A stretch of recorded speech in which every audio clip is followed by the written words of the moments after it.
সবাই বলে বেশি হাসলে নাকি কপালে দুঃখ আসে, তাহলে বেশি কাঁদলে কেন কপালে সুখ আসে না?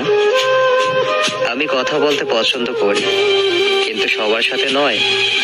যে আমাকে মনে রাখে একমাত্র তাদের সাথেই কথা বলি। রাগ সেই করে যার মধ্যে ভালোবাসা বেশি থাকে। যাকে হারানোর সবচাইতে ভয় বেশি, সেই সবার আগে হারিয়ে যায়।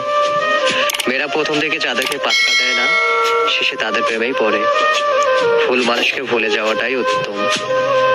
সব মেয়েরা টাকার পাগল হয় না, কিছু কিছু মেয়ে একটু ভালোবাসা পেলেই খুশি। জোর করে যেমন কাউকে ভালোবাসা যায় না, তেমনি জোর করে কারো ভালোবাসা পাওয়া যায় না। ভালোবাসলেই ভালোবাসা পাবে, এটা ভাবা ভুল। কারণ দুনিয়াটা এখন স্বার্থপর, শুধুই নিতে জানে, দিতে না। যাকে তুমি ভালোবাসো তাকে নয়, যে তোমাকে ভালোবাসে তাকে ভালোবাসো। দেখবে জীবনে ভালোবাসার অভাব হবে না। এক লোক গোলাপকে প্রশ্ন করলো, তুমি এত সুন্দর কেন? গোলাপ বলল, এটা আমার গৌরব। লোকটি বলল, তাহলে তোমার গায়ে এত কাটা কেন? গোলাপ বলল, এটা আমার অহংকার। লোকটি বলল, তাহলে তুমি এত তাড়াতাড়ি ঝরে যাও কেন? গোলাপ দুঃখ ভরা মন নিয়ে বলল, কারণ অহংকার পতনের মূল।